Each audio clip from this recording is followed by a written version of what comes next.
بسم اللہ الرحمن الرحیم وَلَنَبْلُوَنَّكُمْ بِشَيْءٍ مِّنَ الْخَوْفِ وَالْجُوعِ وَنَقْصٍ مِّنَ الْأَمْوَالِ وَالْأَنفُسِ وَالثَّمَرَاتِ وَبَشِّرِ الصَّابِرِينَ الَّذِينَ إِذَا أَصَابَتْهُم مُّصِيبَةٌ قَالُوا إِنَّا لِلَّهِ وَإِنَّا إِلَيْهِ راجعون۔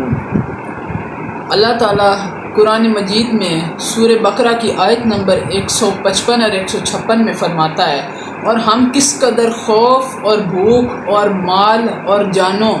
اور میووں کے نقصان سے تمہیں آزمائیں گے، تو اے نبی صبر کرنے والوں کو خوشخبری سنا دیجیے۔ اس آیت میں اللہ تعالیٰ فرما رہا ہے کہ ہم جو طریقے ہیں کہ کس طریقے سے ایمان والوں کا امتحان لیں گے، کہ جن کا مجھے معلوم ہے کہ وہ صبر کر سکتے ہیں، کہ ان کو کوئی بھی کسی چیز کا خوف ان کے دل میں بیٹھ جائے گا، یہ ایک آزمائش ہے، اور ان کے پاس یا رزق کی کمی ہو جائے گی، یہ بھوک کی آزمائش ہے، اور مال اور جانوں یعنی ان کے مال میں سے کمی ہو جائے گی، اور جانوں کے نقصان سے یعنی ان کے پیارے ان سے بچھڑ جائیں گے، اور میووں کے نقصان سے دو باتیں مراد ہیں۔ ایک بات کہ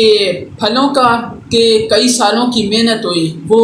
ایک ہی طوفان آیا یا کوئی بھی قدرتی آفت آ گئی، اس سے ضائع ہو گئی، اور ایک یہ کہ کسی کام میں بھی انسان محنت کرتا ہے مگر اس کی وہ محنت کسی کام نہیں اس کے آتی، یعنی اللہ تعالیٰ اس کو آزما رہا ہوتا ہے اس چیز میں۔ تو اس حضور صلی اللہ علیہ وسلم سے اللہ نے فرمایا کہ تو اے نبی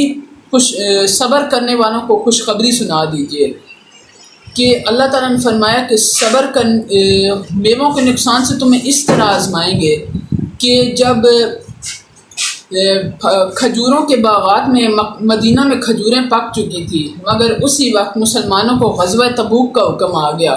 تو ان کی وہ ساری محنت ضائع ہو گئی اور مسلمان غزوہ تبوک کے لیے نکل گئے، تو اس طرح ان کی ساری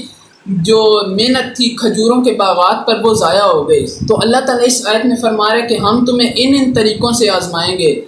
تو اس سے اگلی آیت میں ہے کہ جب ان پر کوئی مصیبت آتی ہے تو وہ کہتے ہیں کہ ہم اللہ ہی کا مال ہیں اور اسی کی طرف لوٹ کر جانا ہے، یعنی ان میں یہ ایک صبر ہوتا ہے کہ وہ اس قدر ان کے اللہ پر ایمان پختہ ہوتا ہے کہ وہ کہتے ہیں کہ یہ اتنا بڑا نقصان ہمارے لیے ہے ہی نہیں، ہم اللہ ہی کا مال ہیں، اسی کی طرف لوٹ کر جانا ہے۔ یہ نقصان جو ہے، یہ فائدہ بھی جو ہے اللہ کی طرف سے ہوتا ہے، نقصان بھی اللہ کی طرف سے ہوتا ہے، اس لیے مشکل حالات میں گھبرانا نہیں چاہیے بلکہ اللہ پہ یقین رکھنا چاہیے۔ تمام مسلمانوں کی یہ ذمہ داری ہے کہ وہ اللہ پر یقین رکھیں۔ اللہ ہم سب کا حامی ناصر ہو۔ وآخر الدعوانا الحمدللہ رب العالمین۔